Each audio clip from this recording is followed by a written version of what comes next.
کہ شب برات کی حقیقت کیا ہے، اس رات میں نامہ اعمال کیوں تبدیل ہوتے ہیں، اور اس رات میں انسانوں کے بارے میں کون کون سے اہم فیصلے کیے جاتے ہیں، اور اگر خدا نخواستہ ہمارا نام بھی مردہ لوگوں کی لسٹ میں لکھ چکا ہو تو ہمیں کیا کرنا چاہیے، اس رات کتنے لوگوں کی مغفرت کی جاتی ہے،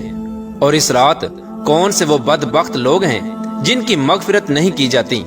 اور حضور صلی اللہ تعالی علیہ وآلہ وسلم نے اس رات کون کون سے عمل کرنے کا ارشاد فرمایا، اور با تقاضۂ مسلمان ہم کو شب بارات کو کس طرح گزارنا چاہیے۔ پیارے دوستو، ان تمام تر سوالات کے جوابات قرآن و حدیث کی روشنی میں آج کے اس ویڈیو میں ہم آپ کو بتائیں گے، لہٰذا آپ سے گزارش ہے کہ ہماری اس ویڈیو کو اینڈ تک ضرور دیکھیے گا۔ پیارے دوستو، شعبان المعظم کی 15ویں رات کو شب برات کہا جاتا ہے۔ شب رات کو کہتے ہیں اور برات کے معنی ہے بری ہونا، چونکہ اس رات کو مسلمان توبہ کر کے اور اللہ تبارک و تعالیٰ کی بارگاہ میں اپنے گناہوں کی معافی طلب کرتے ہیں،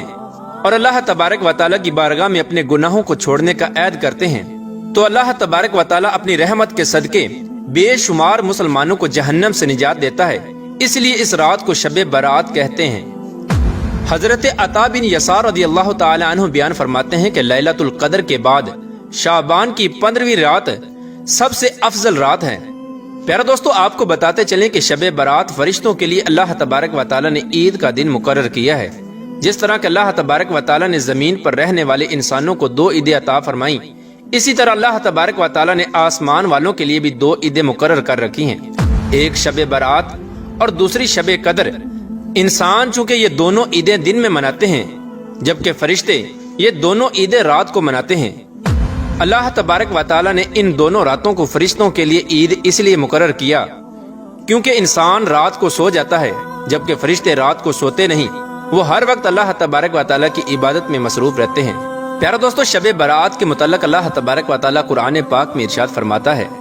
قسم ہے اس روشن کتاب کی، بے شک ہم نے اسے برکت والی رات میں اتارا، بے شک ہم ڈر سنانے والے ہیں، اس میں بانٹ دیا جاتا ہے ہر حکمت والا کام۔ اس آیت کریمہ کی تفسیر میں مفسرین لکھتے ہیں کہ اس شب سے مراد شب قدر یا شب برات ہے، اور حضرت اکرمہ رضی اللہ تعالی عنہ اور دیگر مفسرین بیان کرتے ہیں کہ لیلۃ مبارکہ سے مراد شب برات ہے۔ پیارے دوستو، اس رات کے اندر ان تمام لوگوں کی فہرست تیار کی جاتی ہے جو اس دنیا کے اندر زندہ رہنے والے ہوں گے، اور جو اس سال کے اندر مرنے والے ہوں گے، اور جو حج کرنے والے ہوں گے۔ ان تمام لوگوں کے نام اس فہرست کے اندر لکھے جاتے ہیں۔ اس فہرست میں درج ہونے والے ہر حکم کی تعمیل میں ذرہ برابر بھی کمی نہیں کی جاتی۔ حضرت عائشہ صدیقہ رضی اللہ تعالی عنہ بیان فرماتی ہیں کہ رسول اکرم صلی اللہ تعالی علیہ وآلہ وسلم نے ارشاد فرمایا، کیا تم جانتی ہو کہ شعبان کی 15ویں شب میں کیا ہوتا ہے؟ تو حضرت عائشہ صدیقہ رضی اللہ تعالی عنہ نے عرض کیا، یا رسول اللہ صلی اللہ تعالی علیہ وآلہ وسلم، آپ ہی ارشاد فرما دیجئے۔ تو نبی کریم رؤوف الرحیم صلی اللہ تعالی علیہ وآلہ وسلم نے ارشاد فرمایا کہ آئندہ سال میں جتنے بھی پیدا ہونے والے ہوتے ہیں وہ اس رات میں لکھ دیے جاتے ہیں، اور جتنے لوگ آئندہ سال میں مرنے والے ہوتے ہیں وہ بھی اس رات میں لکھ دیے جاتے ہیں، اور اس رات میں لوگوں کے سال بھر کے اعمال اٹھائے جاتے ہیں، اور اس رات میں لوگوں کا رزق مقرر کیا جاتا ہے اور رزق اتارا جاتا ہے۔ حضرت عطا بن یسار رضی اللہ تعالی عنہ بیان فرماتے ہیں کہ شعبان کی 15ویں رات اللہ تبارک و تعالی ملک الموت کو ایک فہرست دے کر حکم فرماتا ہے کہ جن جن لوگوں کے نام اس فہرست میں لکھے ہیں ان کی روحوں کو آئندہ سال مقررہ وقتوں پر قبض کرنا۔ پیارے دوستو، اس رات میں لوگوں کی زندگی اور موت کا فیصلہ ہو چکا ہوتا ہے، جبکہ لوگوں کے حالات یہ ہوتے ہیں کہ وہ اپنی دنیا میں مگن ہوتے ہیں،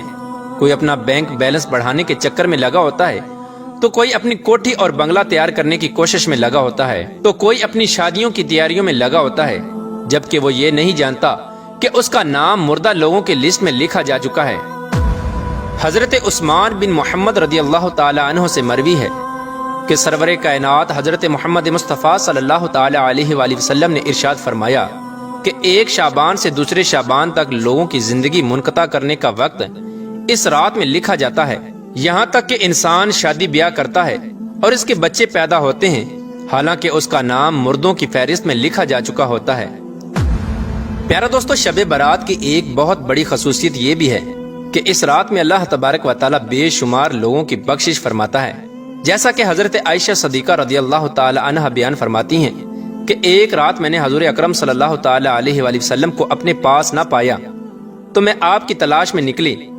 میں نے دیکھا کہ حضور پاک صلی اللہ تعالی علیہ وآلہ وسلم جنت البقیع میں تشریف فرما ہیں،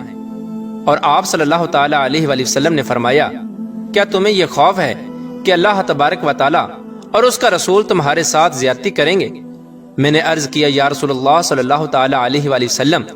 مجھے یہ خیال ہوا کہ شاید آپ کسی دوسری اہلیہ کے پاس تشریف لے گئے ہیں۔ تو حضور پاک صلی اللہ تعالی علیہ وآلہ وسلم نے ارشاد فرمایا، بے شک اللہ تبارک و تعالی شعبان کی 15ویں شب آسمان دنیا پر اپنی شان کے مطابق جلوہ گر ہوتا ہے اور قبیلہ بنو کلب کی بکریوں کے بالوں سے بھی زیادہ لوگوں کی مغفرت فرماتا ہے۔ حضرت ابو بکر صدیق رضی اللہ تعالی عنہ روایت کرتے ہیں کہ حضور اکرم صلی اللہ تعالی علیہ وآلہ وسلم نے ارشاد فرمایا کہ شعبان کی 15ویں شب میں اللہ تبارک و تعالی آسمان دنیا پر اپنی شان کے مطابق جلوہ گر ہوتا ہے، اور اس شب میں ہر کسی کی مغفرت فرما دیتا ہے سوائے ان لوگوں کے جو شرک کرنے والے ہوں اور بغض رکھنے والے ہوں۔ اور ایک دوسری روایت میں آتا ہے کہ نبی کریم رؤوف الرحیم صلی اللہ تعالی علیہ وآلہ وسلم نے ارشاد فرمایا کہ اللہ تبارک و تعالی شعبان کی 15ویں شب میں اپنے رحم و کرم سے تمام مخلوقات کی بخشش فرما دیتا ہے سوائے ان لوگوں کے جو شرک کرنے والے ہوں اور کینہ رکھنے والے ہوں۔ حضرت عبداللہ بن عمر بن عاص رضی اللہ تعالی عنہ سے روایت ہے کہ حضور اکرم صلی اللہ تعالی علیہ وآلہ وسلم نے ارشاد فرمایا کہ شعبان کی 15ویں رات میں اللہ تبارک و تعالی اپنی رحمت سے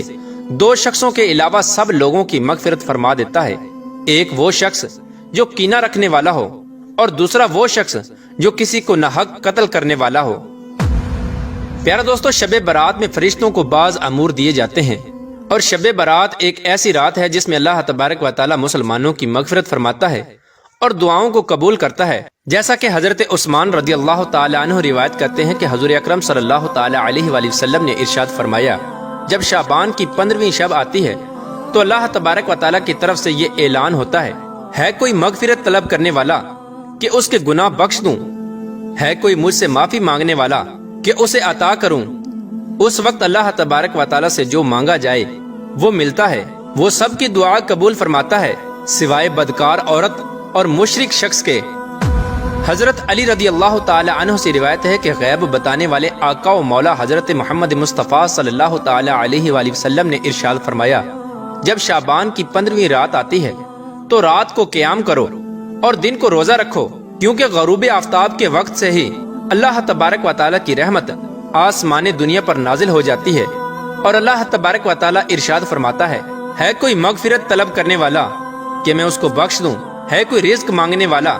کہ میں اس کو رزق دوں، ہے کوئی مصیبت زدہ کہ میں اسے مصیبت سے نجات دوں۔ یہ اعلان طلوع فجر تک اللہ تبارک و تعالی کی طرف سے ہوتا رہتا ہے۔ پیارا دوستو، حضور اکرم صلی اللہ تعالی علیہ وآلہ وسلم نے ارشاد فرمایا کہ شعبان میرا مہینہ ہے اور رمضان اللہ تبارک و تعالی کا مہینہ ہے۔ روایات میں آتا ہے کہ حضور اکرم صلی اللہ تعالی علیہ وآلہ وسلم ماہ رمضان کے علاوہ شعبان المکرم میں سب سے زیادہ روزے رکھا کرتے اور اللہ تبارک و تعالی کی عبادت کے لیے کمر بستہ ہو جاتے، اور حضور صلی اللہ تعالی علیہ وآلہ وسلم شعبان المبارک میں بہت زیادہ اللہ تبارک و تعالی کی عبادت کیا کرتے اور صحابہ کرام کو اس کی تلقین کیا کرتے۔ لیکن افسوس کہ آج کے دور میں لوگ اس مقدس رات کو آتش بازی کی نظر کر دیتے ہیں۔ جس رات میں اللہ تبارک و تعالی سے مغفرت طلب کرنی چاہیے، اس رات کو آج کے مسلمان فضول خرچی اور آتش بازی میں گزار دیتے ہیں، اور اللہ تبارک و تعالی کو راضی کرنے کی بجائے الٹا ان گناہوں کے اندر مبتلا ہو کر اللہ تبارک و تعالی کی نافرمانیاں کرنے لگتے ہیں اور اللہ تبارک و تعالی کو ناراض کر بیٹھتے ہیں۔ پیار دوستو، اس رات کے اندر ہمیں کثرت سے اللہ تبارک و تعالی کی عبادت کرنی چاہیے اور ہمیشہ ہمیشہ کے لیے اپنے گناہوں سے توبہ کرنی چاہیے، کیونکہ ہو سکتا ہے کہ ہمارا نام بھی ان لوگوں کی فہرست میں لکھا جا چکا ہو جو اس سال مرنے والے ہیں۔ ہمیں چاہیے کہ ہم اپنے تمام گناہوں سے توبہ کریں اور اللہ تبارک و تعالی کی بارگاہ میں اپنے گناہوں کی معافی طلب کریں۔ پیار دوستو، شب برات کی رات کو اللہ تبارک و تعالی کی بارگاہ میں گزارنا چاہیے اور شب بیداری کرنی چاہیے، جیسا کہ رسول اللہ صلی اللہ تعالی علیہ وآلہ وسلم خود بھی شب بیداری کرتے اور دوسروں کو بھی شب بیداری کرنے کی تلقین فرماتے اور اللہ تبارک و تعالی کی عبادت کرنے کا حکم ارشاد فرماتے۔ اللہ تبارک و تعالی سے دعا ہے کہ حضور پاک صلی اللہ تعالی علیہ وآلہ وسلم کے بتائے ہوئے راستے پر چلنے کی توفیق عطا فرمائے اور حضور صلی اللہ تعالی علیہ وآلہ وسلم کی محبت کے اندر جینا مرنا نصیب فرمائے، اور اس رات کے صدقے اللہ تبارک و تعالی ہماری